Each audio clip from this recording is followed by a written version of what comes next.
Hey guys, welcome into the Poker Reborn channel. We're checking out the latest dev blogs 129 and 130. Now, oh, and that's for Battle Brothers, Blazing Deserts. But anyways, guys, I'm going to have in the description below all the timestamps. I always do my thoughts and opinions after I'm done reading through this. So let's jump right on in to city-states.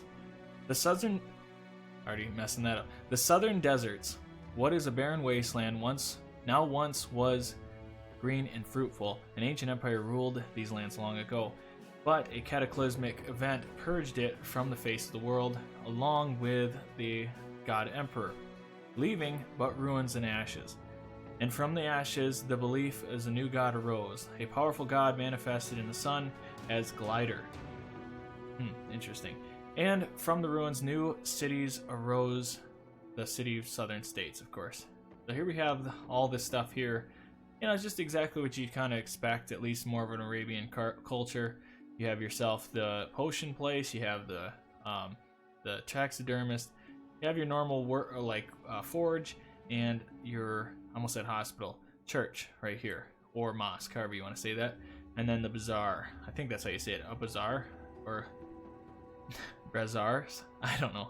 But anyways, the southern city-states are magnificent cities now, easily as large as the largest cities found in the north.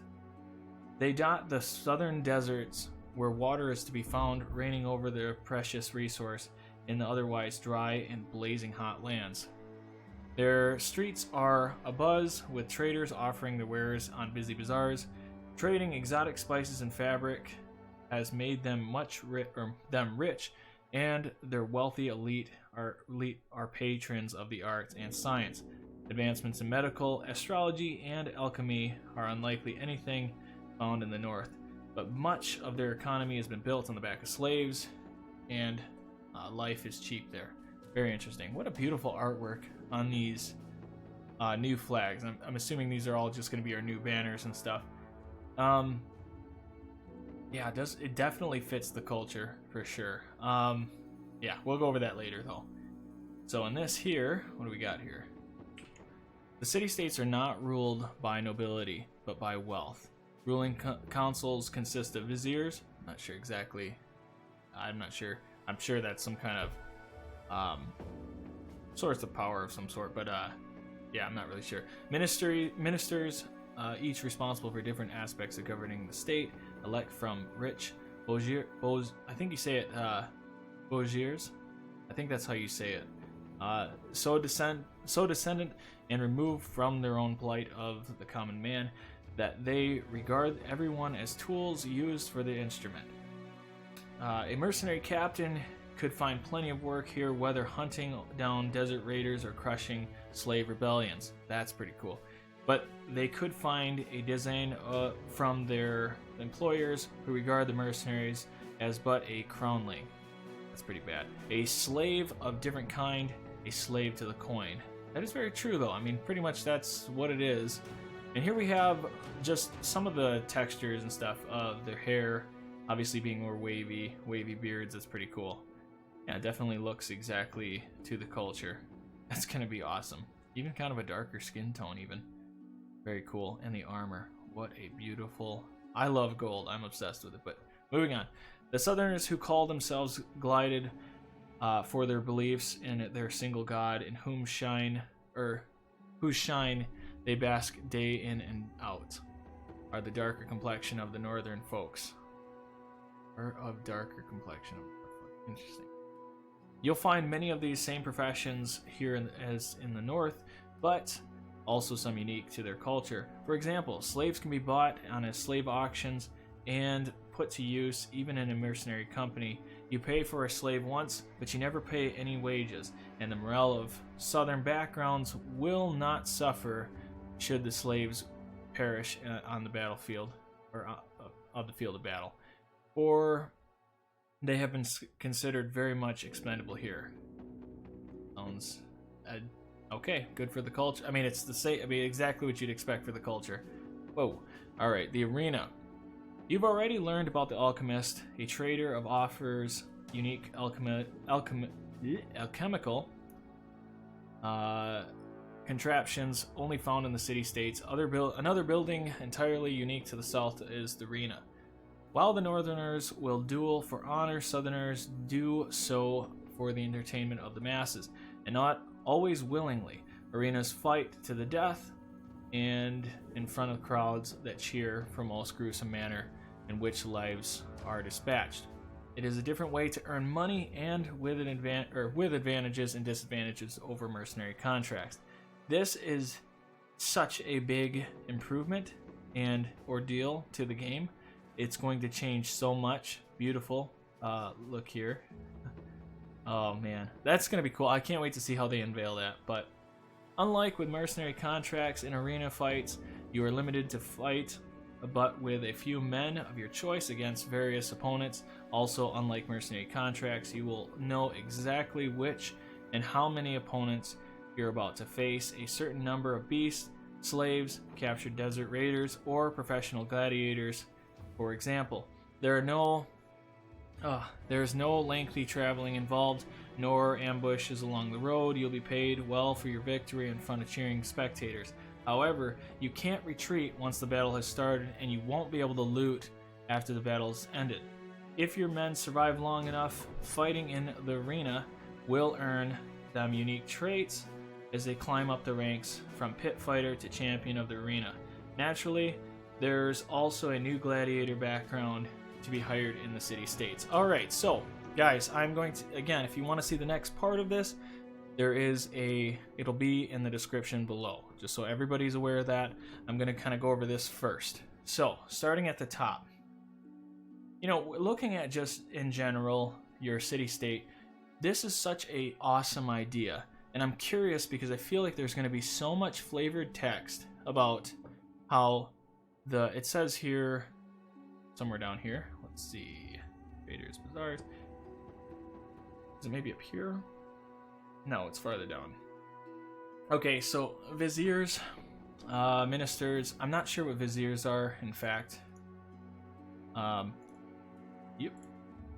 Let's kind of throw this in real quick here. I am curious. I don't honestly know. Okay, how do we... Vizier. Holy cow, that was loud. I apologize, guys. Vizier. Okay, a high official, some Muslim countries, especially in Turkey, under Ottoman rule. Okay, so... yeah, just high officials. I probably could have guessed that. I just wanted to get that out of the way. Apologize for how loud that was. I was not expecting that. All right, so, and then ministers. Ministers responsible for different aspects of governing the state. They are clearly focused on a god, and it's the glider god, and it's something to do with the heat and so on. I cannot wait. There's got to be a legendary location with this glider thing, or to understand there has to be. We have Davcool already, and we're talking about a whole nother scenario here with this whole economic change.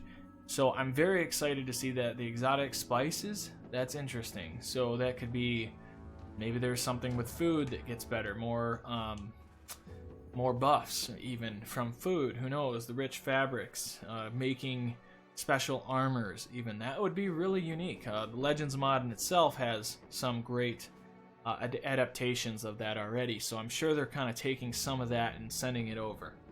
Now on the flip side, we do have some very, very interesting words here that we need to dissect a little bit. The advancements of medicine. I have a feeling, and just kind of based on some of the things that we saw earlier on with, in fact, I can scroll down to it, like the retinue. We have a doctor, right? So I think that they're going to actually add a way to fix permanent injuries. I'm not for sure, but I have a feeling. It says that when you have the doctor in your group, you don't get that healing. You don't get to get rid of the permanent traits. But based on this, their advancements in medicine and in astrology, which is a whole nother thing we can get into, but medicine in general, just focusing on medicine side of it, I truly believe that they're going to be able to overcome those permanent injuries. I think there's a way past that. I think it's going to cost a lot because, as we know, city-states, they have their own ruling, they have their own way of life. they're very rich because of the backs of slaves. They use slaves. They don't have to pay them. It's free money. That's why even in our history or other histories and globally, there are slaves for this reason. People became money is the driving force to so many things, and whether anybody likes it or not, that's how there was a lot of growth on the back of slaves. And it's incredibly unfortunate that it happened, but that's how this became what it is. So, it makes sense that there would be a different type of economic or some sort of economy that is going to be very diverse to what we're used to in Battle Brothers. Now, astrology is very interesting. I have not the foggiest idea what this could actually turn out to be. Astrology is, we're talking about something with the stars, right? So I'm imagining that there's going to be dreams. As we know, somebody commented before about how maybe they want to know more about when the undead rise, right?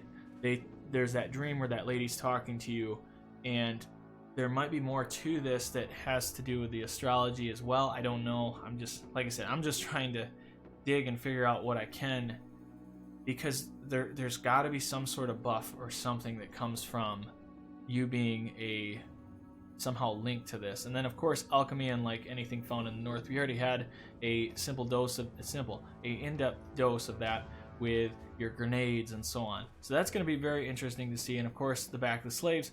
Let's get down here to the next part, which is number one, we'll get this out of the way. Crownling. They call us crownlings. So we are, again, just some people to them. There is no like higher pride to having a mercenary around. They don't care that you're a mercenary. They just care about getting something done. All you care about is crowns. They probably look at you as no different than slaves, except, well, a slave is different kind, the slave of the coin. Again, that is pretty telling as to how they're viewing us. So I think that's going to be very interesting to follow as time goes on. And of course, the whole thing with slaves in general. So getting into the more depth slave, you can buy a slave. There's going to be auctions, which I'm very curious to see how they're going to do that. Because I feel like slaves are, number one, malnutrition. So I don't think that they're going to be what we call fodder in Battle Brothers. They might be purely fodder. However, what are we talking about in slaves? If you all understand, look at the movie The Gladiator, right? The Gladiator is a perfect example of someone who was pretty much, you're going to be a gladiator. He was a imperial, what was he? I'm trying to think of what it was called. Someone can correct me down below. But ultimately, he had a lot of power at one time. And when the emperor was killed, or the Caesar, I'm trying to remember who it was, he got killed, he instantly lost complete rank and was put in arenas to fight for his life. He was nobody. He was a slave at this point. So I believe that the slaves can be anywhere from possibly even a hedge knight, from a hedge knight all the way up to whatever. So that's where there's going to be this bidding process. It's just how is it going to unload or unveil. The other part of it too is this is what gives me this purpose of thinking that it's not going to matter. They're going to be fodders because they're very much expendable. They are considered to be very much expendable. And then the other part is too, if they die, it doesn't work on anybody. I just hope that there is a way to free them more than it is to that you empower them essentially, instead of having it be they're just a slave to your group. And yeah, I don't know. I have this mindset where I want to free them, of course. Maybe that's just our culture today, obviously, but it's also just more. Battle Brothers personally comes with a lot of weight in terms of not only our decisions, but also you have feeling for brothers. In my campaigns, I put a lot of effort in giving people a voice through their character, essentially. So I think there's going to be some really unique storylines that are going to come out of this. Now, finally, yes, the arena. This is, so good. This is the greatest. The fact that there's a part 2 coming is going to be even better, because you know that this isn't all of it. But the arena itself, you get honor, and you get through your titles of being a gladiator or having a brother. We all have played this game and had a brother that was insanely strong, and you're like, man, I'd love that you can face champions, right? Not the number one reason you want to face champions is not to test your brother against them. Yes, there is that. There is a part of that, but we all know that it's about like, man, there's a famed weapon on this dude. I want that famed weapon. Well, in this case, you don't get the famed weapon, but you get a good amount of, you get good crowns, and you also get a title which gives you a buff. So the higher your title, the bigger the buff. And the cool thing is, it literally, they are showing it out to be legit a gladiating thing. A certain number of beasts, slaves, captured in desert raiders, professional gladiators. And finally, you can buy gladiators. Now, I am hard-pressed to believe that every gladiator is going to be just a straight-up beast. However, I do believe that they will come with, there will be some that are greater than others in the same sense of your slaves, right? The malnutrition aspect compared to an actual gladiator. Your gladiators could be bought too. There was different circuits of gladiators. People think it was just one massive arena and they would fight in that one arena. No, there was like circuits of gladiators, and the greater gladiators would actually come and fight. And that huge gladiator, the Colosseum, those tenders would go out and find these gladiators and bring them in if they were good enough, if they were strong enough. They'd buy them from these people, and people think that gladiators were treated like slaves all the time, but that wasn't the case. A lot of times they would be treated like royalty in terms of their food and women and so on. So yeah, it's very interesting to see how this is going to come about, and I do believe that gladiators are going to very heavily range due to backgrounds. So that's my thoughts and opinions on this. Now let's get into the next meaty thing. I haven't looked through this very heavily, so I'm gonna kind of learn with you guys here as well. Southern Arms is the next one here. So let's see the dog. Yeah, here we go. Naturally, the southern city-states of the Blazing Deserts DLC also have their own arsenal of weapons. Some of the southern variants of weapons you already know, while others are entirely new and come with unique skills. You are able to buy them in the city-states and loot them from southern opponents. Let's take a look at the section of them. Alright, I'm gonna, give me 1 second here. Alright, so I just want to double check, though I didn't want it blaring like it did earlier. So the scythe is what it's called, the scythe. The scythe. I tried finding different how you actually say it and whatnot, but the scythe is what it's called. If you have been playing Battle Brothers for a while, you may already know the scimitar and the shamshir, both introduced in the Warriors of the North DLC. They were a teaser of the southern culture with their own arms to come, which is now about to arrive. As we are adding the scythe, we are doing some work on the existing scimitar and shamshir, which I actually think is such a big deal. I can't wait to I want to talk about it now, but we'll keep rolling. This is pretty beautiful though. These are of course your famed, we've seen these before already. They're the famed variants, and then of course the shamshir, the scimitar, and the scythe. The scythe. I gotta get used to saying that. A curved sword. The scythe is excellent for cutting deep wounds. It's less suited for thrusting than straight swords. I'm just blending my words now. However, and therefore, has a harder time penetrating armor. The scythe is a southern variant of the northern short sword and is the lowest tier in the line of curved swords. The scimitar has been buffed to the middle tier weapon now, while shamshir remains the highest tier. All of those weapons share the slash skill with the northern swords, but also have a unique gash skill, which is much more likely to inflict injuries with an adverse secondary effect than regular attacks. Very good. That was so badly needed to be done. Yeah, we'll talk about it later. Not all injuries are equally useful against opponents, and many of the cutting injuries inflicted by the gash skill were previously among the weaker ones. We combined through all cutting injuries to rectify this. Inflicting deep chest cut, for example, will now always reduce the opponent's hit points by a percentage of their maximum hit points in addition to any damage or attack caused. It may not make much difference against brigand thugs who don't have a lot of hit points to begin with, but it can mean a lot against barbarians, orcs, and many beasts. As cutting injuries become more worthwhile to inflict, the Crippling Strikes perk also becomes a more worthwhile pick, particularly if used together with the scythe, yes, scimitar and or shamshir, basically to guarantee an injury. Oh, you guys, I can't wait to stay tuned to the end.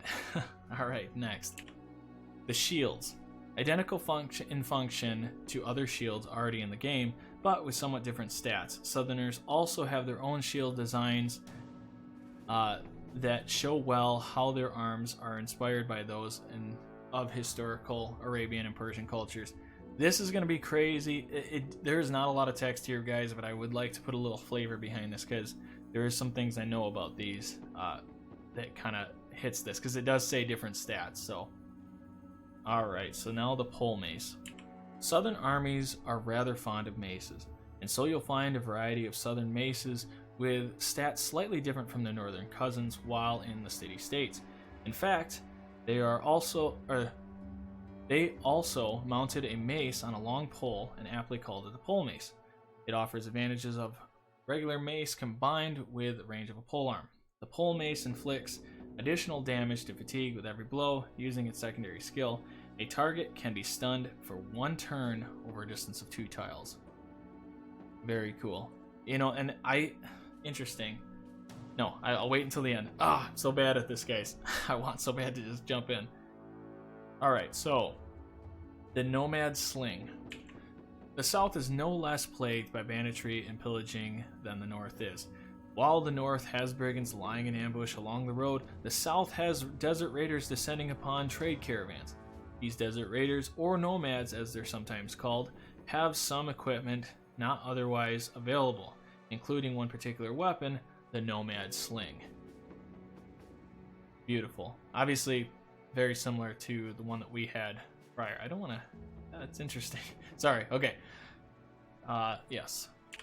A simple weapon used since ancient times, the favorite of many shepherd, a sling is used to hurl stones towards the enemy. The Nomad Sling is a higher tier variant of the existent staff sling with similar strengths and weaknesses, but either suited or better suited for later parts of the campaign. It's not particularly accurate or damaging, but with stones abundant everywhere, it will never run out of ammunition. 2 stones can be hurled each turn, and on hitting a target in the head, it will inflict a dazed status effect. Very cool. I like that there is a variance there. Oh man. Okay, now this is what I'm getting a little excited here. This is gonna be great. I'm gonna look up the actual how you say this here. Hang on. Alright, the Quaedal Dagger. So Quaedal, I guess, means killing dagger, is pretty much what I thought it would be. I made a video before about what type of dagger I'm thinking of, and this is very interesting. It's not what I was kind of expecting, but either way. The Quaedal Dagger is a short curved blade notoriously used by assassins of the southern deserts. Like northern daggers, it's intended for quick attacks. Unlike northern daggers, it's not meant to puncture weak points of the armor, but to cut throats of debilitated opponents. Oh, hence probably this right here. This, of course, it's beautiful though. It is very beautiful, and I'm very happy that they added this. This is going to be an awesome addition. Using its death blow skill. Anyway, sorry, I don't know why I read it like that. This dagger inflicts significantly increased damage to its targets which have been dazed, stunned, or sleeping status effects.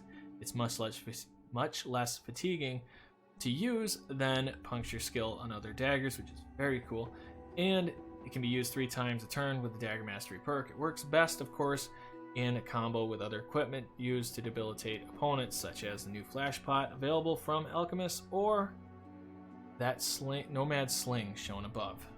Very, very cool. There's one more variance I would like to see from that dagger, but very, very cool. The Sword Lance. As you already have learned, the city-states were built atop the ruins of ancient empires. No surprise, then, that they also inherited some of their weapons. The Sword Lance is a sharp, curved blade attached to a long pole and used to deliver deep sweeping strikes over a distance of 2 tiles.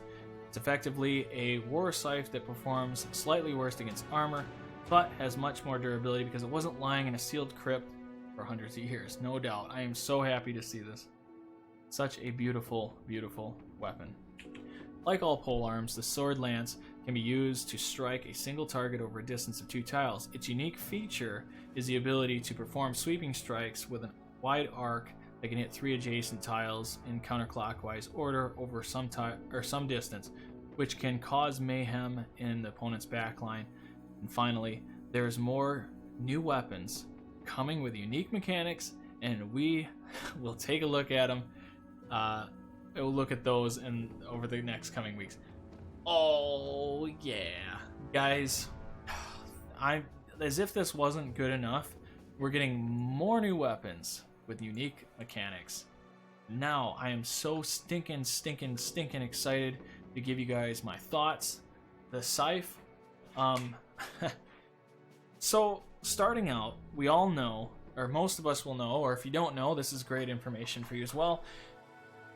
These weapons you could only find in the South in the first place, right? And by the time that you got these weapons, it was like almost pointless. Their abilities, as stated in this, are not good. They're not good. They haven't been good.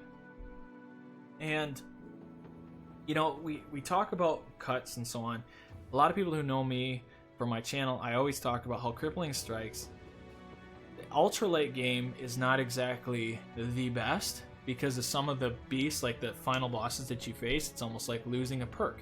However, most of the things that you face, even when they scale and get way harder, way more dangerous, injuries are insanely good for us.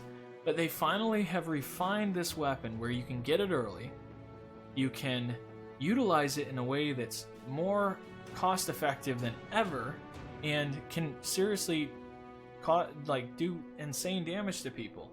What I'm trying to get at with that is essentially the new gashing strike. The new de-ashing strike not only does, I'm sure, the 33% still crippling off of like crippling strikes, but it also lowers their hit points. It is officially lowering their hit points, which makes sense.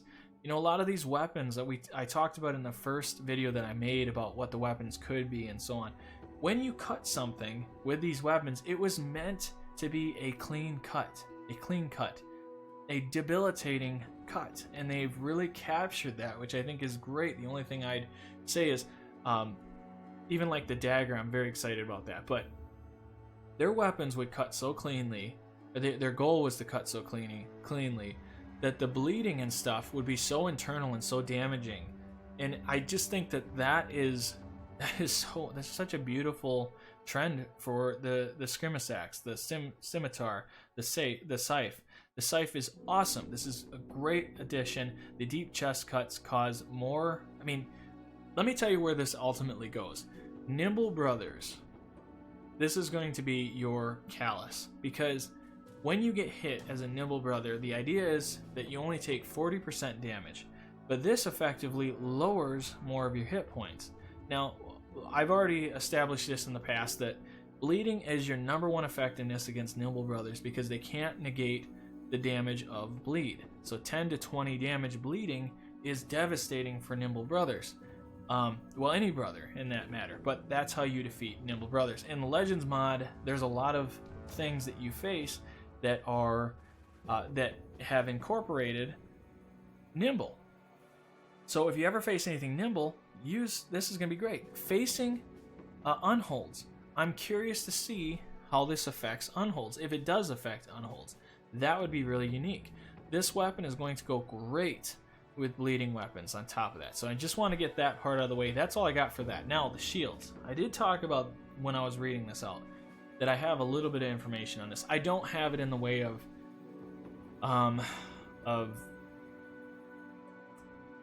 well, let me kind of go into this. Let me just say, okay, so I don't have any information to tell you what these are actually going to be, but in terms of the culture, a lot of times their biggest things was throwing spears, which is a big part of their culture. They would use throwing spears, you know, in terms of archery, they had very unique bows and stuff. I don't know exactly the culture and how strong they were and stuff, but one of the things that they wanted to get apart was obviously the designs. The designs were made for everything was more bedazzled back then. You know, that's just how it was. And so these, I don't put much weight behind the actual textures and so on. However, what they did do was these will be durable. Their shields were actually one of two things. Either they were the way that they curved off was meant to deflect. They wouldn't be. I'm all over the place. The shields in general were meant for deflection. So if there was a spear, they would actually flip their arm up, knocking the shield or knocking whatever it was coming at them and bouncing it off. There was a lot of flexibility in these shields.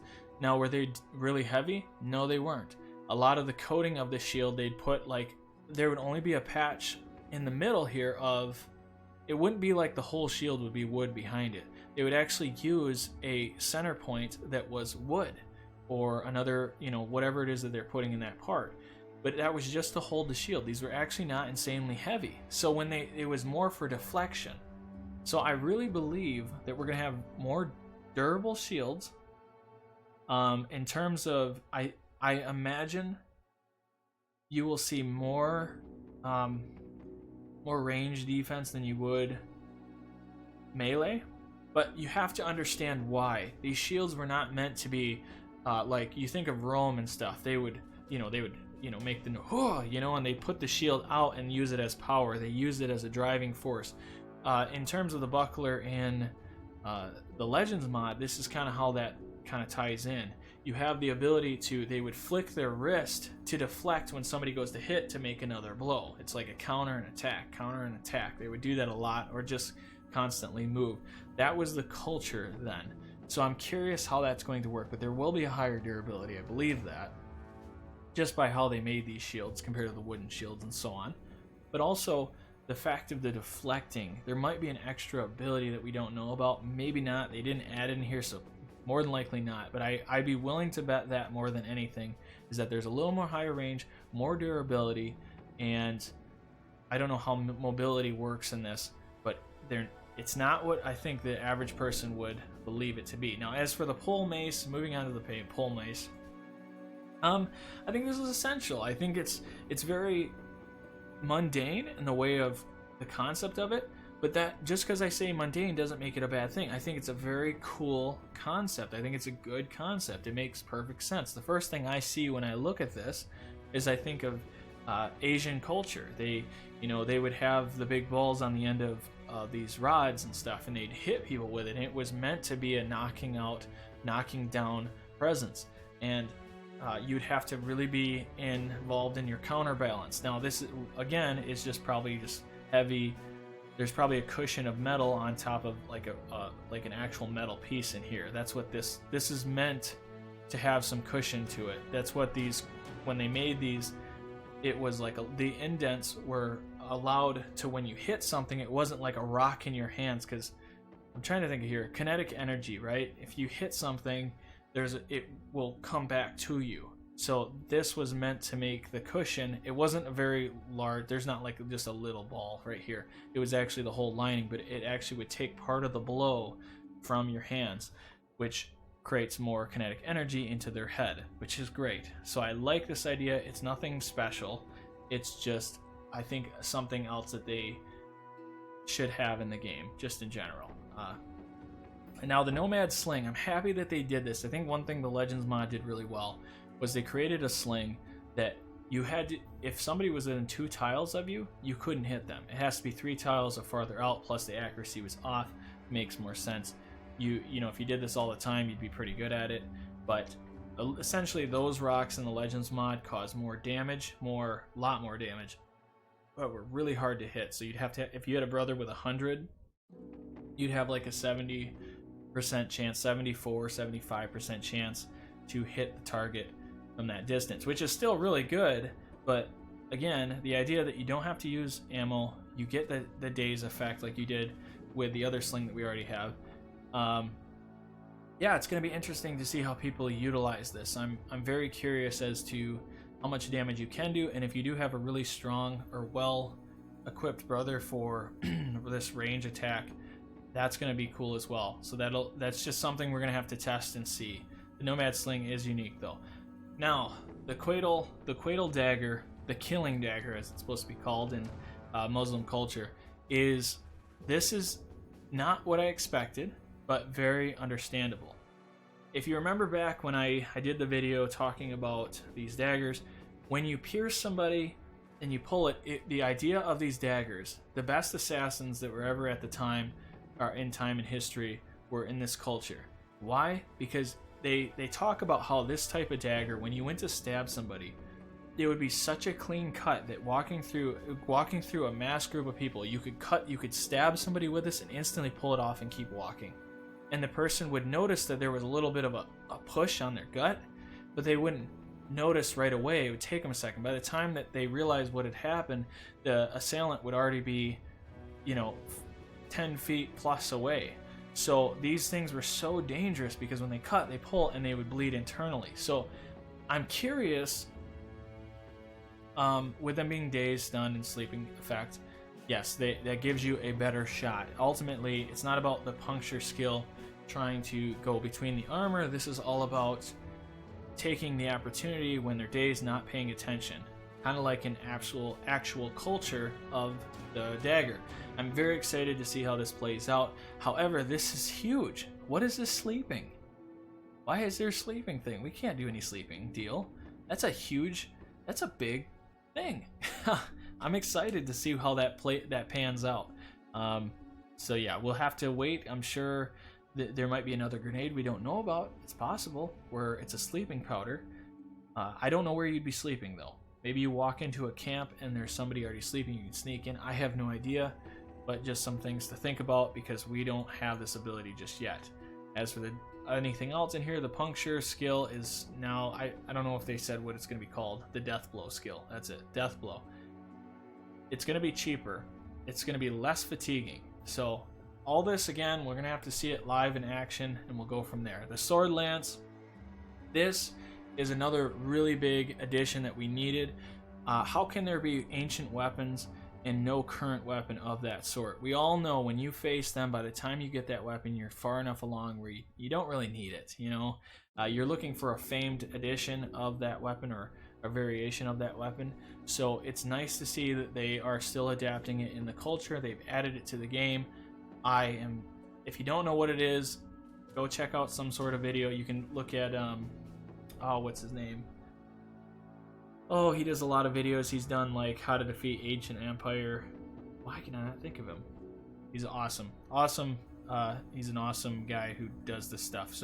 But he did a video on Ancient Empire, and it shows the weapons in that video. I remember seeing it. Or you can just, if you come across them if playing the game. Awesome addition. Can't wait to see how it ends. There's more weapons to come. I still want to get my final prediction on this. My final prediction before I end this video is I truly believe that they are going to do a two-handed whip. That is my strong belief. I hope to God that they do it because I'd love to see the actual impact of destroying armor, kind of whipping at armor, or just causing mass injury. Because that is, I don't know how they'd balance it, but I'm telling you, that's got to be one of the weapons coming up. I sure as heck hope so. Besides that, guys, thank you so much for coming out to the channel. If you did enjoy everything, I know this was probably a long one. I haven't checked my times yet, but hopefully you guys like it. Please hit the like, subscribe for more content like this. I do Legends mod things. I'm starting to diversify the channel a little bit. And also, give me your thoughts and opinions about this. Give me your in-depth thoughts and opinions. I want to know what you want to see. What would be a cool Southern weapon that pertains to a better and greater gameplay or experience? So, thanks again, guys, and I will see you in the next one. Bye!